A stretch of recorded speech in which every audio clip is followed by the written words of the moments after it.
सुप्रभात। मैं जगेंद्र राणा। आवागमन, यह हमारी आज की आध्यात्मिक चर्चा का विषय। आवागमन। संतों ने आवागमन को सत्य माना, ऋषियों ने भी इसकी पुष्टि की, भगवान बुद्ध भी इसको सही मानते हैं, वेद शास्त्र और हिंदुओं की धार्मिक पुस्तकें इसको सत्य मानती हैं।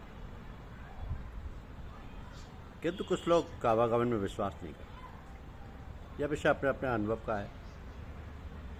यद्यपि आजकल आवागमन के विषय पर अनेक खोजें हुई और हो रही हैं, उनमें इस बात की पुष्टि होती है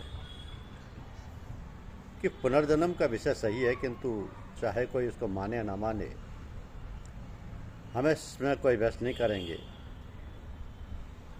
आवश्यकता इस बात की है कि अपने मन को शुद्ध करते चलो, यही महामंत्र है। सूफियों को इसमें आज़म है।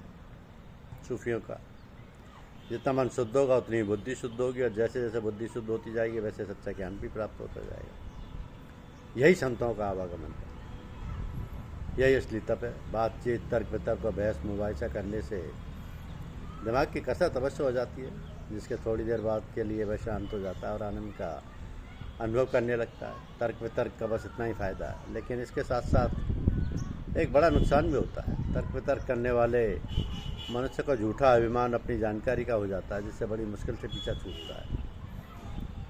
मन की सफाई अभ्यास और तप के द्वारा होती है, बिना इसके कभी मन शुद्ध नहीं हो सकता। मन की सफाई हुए बिना शुद्धि, या कहें कि बुद्धि शुद्ध नहीं हो सकती, और बुद्धि की शुद्धि हुए बिना सच्चा ज्ञान प्राप्त नहीं हो सकता। इसलिए तर्क वितर्क करना अपना और दूसरे का समय नष्ट करना है।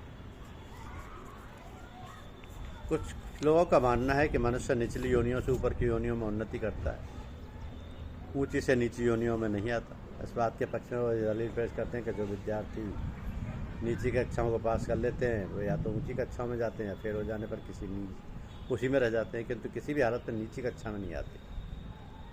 इसलिए मनुष्य मरने के बाद या तो ऊंचे लोगों में जाता है, या फिर मनुष्य बनता है, किंतु नीचे की योनि में नहीं जाता।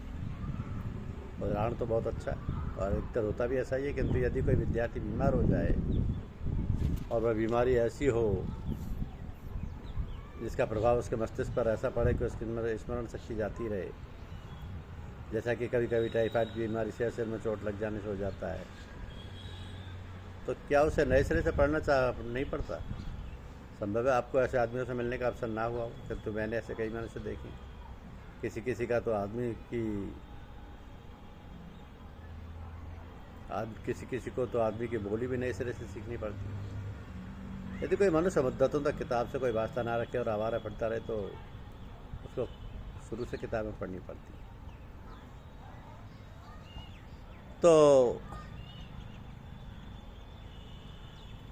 सत्य तो यह है कि जहाँ चढ़ना है वहाँ उतरना भी। अगर मनुष्य देवता हो या देवता हो सकता है, अगर जानवर मनुष्य बन सकता है, तो ये भी आवश्यक है देवता मनुष्य बन जाए और मनुष्य जानवर बन जाए। इसमें कोई बात सिद्धांत के विरुद्ध नहीं दिखाई देती। उतरना चढ़ना, ऊंची नीची योनियों में आना जाना दिल और दिमाग की कमी बेशी पर निर्भर है। ये कौन कह सकता है कि अच्छा दिल बुरा नहीं हो सकता, या बुरा दिल अच्छा नहीं हो सकता? जब अच्छा दिल बुरा हो सकता है और बुरे कर्म कर सकता है, तो अच्छा मनुष्य भी बुरी योनियों में जा सकता है। दुनिया में अक्सर देखा गया है कि बुद्धिमान से बुद्धिमान मनुष्य भी मूर्खों जैसी हरकत कर बैठता है। ऊंचे चरित्र के आदमी पशुओं के ऐसे काम कर बैठते हैं, और कोई आश्चर्य की बात नहीं। मन में भलाई और बुराई दोनों ही रहती है, और जो मनुष्य मन के स्थान पर है उसको दोनों ही बातों का सामना करना पड़ता है। अच्छाई में व्यवहार करेगा और अच्छे कर्म होंगे, और बुराई में बुरे कर्म फल भी अवश्य मिलता ही है। अच्छे कर्मों का फल अच्छा और बुरे का बुरा। जिस प्रकार के कर्म होंगे वैसी योनि मिलेगी।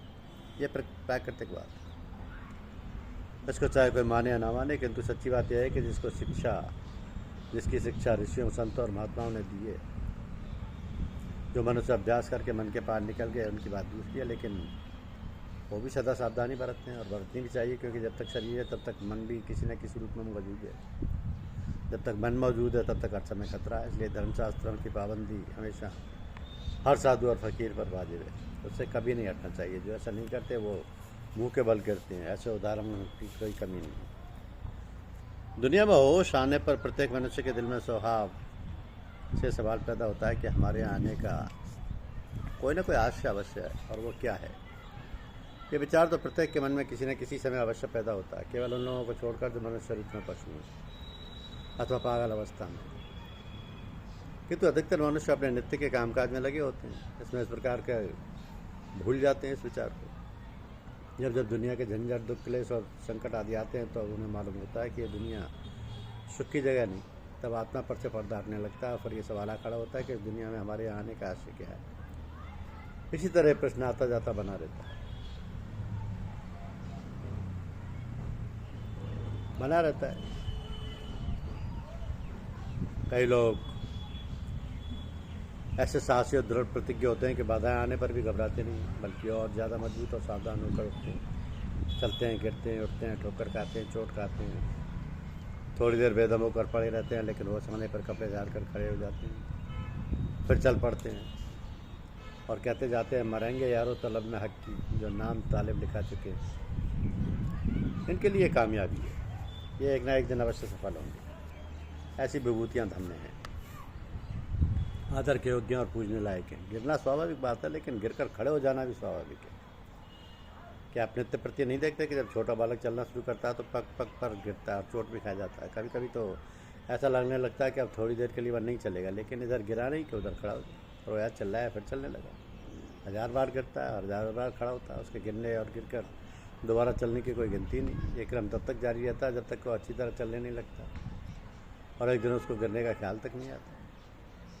तो अभ्यासी भाइयों को बालकों के उदाहरण से शिक्षा लेनी चाहिए। एक बार गिरने पर दोबारा सावधानी से काम लो, रास्ता चलकर देख कर चलो, ईंट पत्थरों से बचो। इस सावधानी पर भी गिर पड़ते हो तो चिंता मत करो, उठ बैठो, हिम्मत बांधो और बुराइयों से तौबा करके आगे बढ़ते चलो।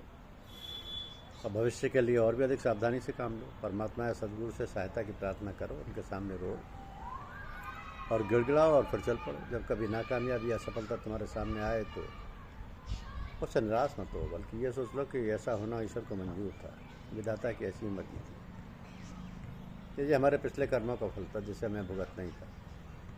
विश्वास रखो कि अगर तुम निरंतर प्रयत्न करते रहोगे तो अवश्य सफल हो जाओ। जो लोग खुद कोशिश करते हैं, परमात्मा उनकी सहायता करते हैं। अपने असली विषय से दूर जा पड़े। प्रश्न यह है कि हमारे दुनिया में आने का आशय क्या है। तो आशय सबका एक है, चाहे वह किसी भी मत का हो या किसी सिद्धांत का हो। अंतर केवल कहने का है। कोई कहता है कि परमात्मा का दर्शन करना जीवन का आदर्श है, कोई आत्म साक्षात्कार को आदर्श मानता है, कोई कहता है कि अपने आप को जानना आदर्श है, और कोई सुख की प्राप्ति को आदर्श बताता है, कोई कहता है सच्चा ज्ञान प्राप्त करना जीवन का आदर्श है, कोई भी हमेशा की ज़िंदगी हासिल करने का आदर्श बताता है, कोई परमात्मा से मिलने और शक्ति प्राप्त करने को आदर्श बताता है, कोई मुक्ति या निर्वाण की प्राप्ति को आदर्श समझता है, कोई कहता है कि प्रकृति पर अधिकार पाना मनुष्य जीवन का आदर्श है, और कोई परमात्मा बनने के लिए मनुष्य के जीवन को आदर्श मानता है। कहाँ तक गिनाया जाए, हजारों तरीक़ों से एक ही बात कही जाती है। अज्ञानी इसमें भेद रखता है, ज्ञानी सब में अपने प्रीतम का दर्शन करता है। जीवन का असली ध्येय यही है कि हम स्थूलवादी या भौतिकवादी ना रहें, आध्यात्मवादी हो जाएं। इन सब बातों में कोई भी अंतर नहीं। तो ज्ञान का अर्थ है जान लेना। जो मनुष्य असलियत को जान लेता है फिर उसके लिए दिक्कत नहीं रहती, फिर कोई दिक्कत नहीं रहती। तो समुद्र में जाने के रास्ते चारों ओर से हैं, चाहे किसी दिशा से जाओ, पूरब, पश्चिम, उत्तर, दक्षिण, कहीं से जाओ, गिरना तो समुद्र में ही। इसी तरह परमेश्वर एक अथाह सागर है और जीव उसमें मिलने वाले नदी नाले हैं। छोटी छोटी नदियाँ, नाले बड़ी नदियों में मिल जाते हैं, क्योंकि उनके पहुँच समुद्र तक नहीं। वे किसी बड़ी नदी का सहारा लेकर अपने आप को समुद्र में लय कर देते हैं। इसी प्रकार साधारण अभ्यासी की पहुँच मालिक तक नहीं, वह गुरु का सहारा लेकर अपने आप को मालिक में लेकर देता है। कौन सा मार्ग सुगम है, इस पर लड़ने झगड़ने से क्या फ़ायदा। असली मतलब तो यह है कि मालिक की ओर देखना चाहिए, जो मनुष्य का ध्येय है। चाहे किसी रास्ते से चलो, उस तक पहुँचना सिद्ध है। किसी को कोई रास्ता पसंद है, किसी को कोई। रास्तों का होना तो आवश्यक है। कर्म, भक्ति, ज्ञान आदि सब रास्ते हैं। असली ध्येय परमात्मा तक पहुँचना है। प्रत्येक आदमी की शक्ल, सूरत व आदतें एक सी नहीं होती, फिर एक ही तरीका सबके लिए ठीक कैसे हो सकता है। कोई मनुष्य तंदुरुस्त है, उसे अपने शारीरिक बल पर भरोसा है, तो कोई कर्म अच्छी तरह से कर सकेगा और उसी के द्वारा उसको सफलता जल्दी मिलेगी। दूसरा आदमी शरीर से कमज़ोर है लेकिन उसका दिल मजबूत है और सबके लिए उसके हृदय में प्रेम और सहानुभूति है, ऐसे व्यक्ति के लिए भक्ति सरल और सुगम है। कोई व्यक्ति बुद्धिमान, चतुर और गंभीर है, हर काम को सोच समझ कर करता है, तो ऐसे व्यक्ति के लिए ज्ञान मार्ग ठीक रहेगा। रास्ता ऐसा होना चाहिए जो अभ्यासी के स्वभाव के अनुकूल हो और उसे अच्छा लगे, तभी वो उसे कबूल करेगा, उस पर चलेगा और सफलता प्राप्त करेगा। अन्यथा संभव है कि उसे असफलता को मुँह देखना पड़े। तो सफलता सबको प्राप्त करनी चाहिए। धन्यवाद।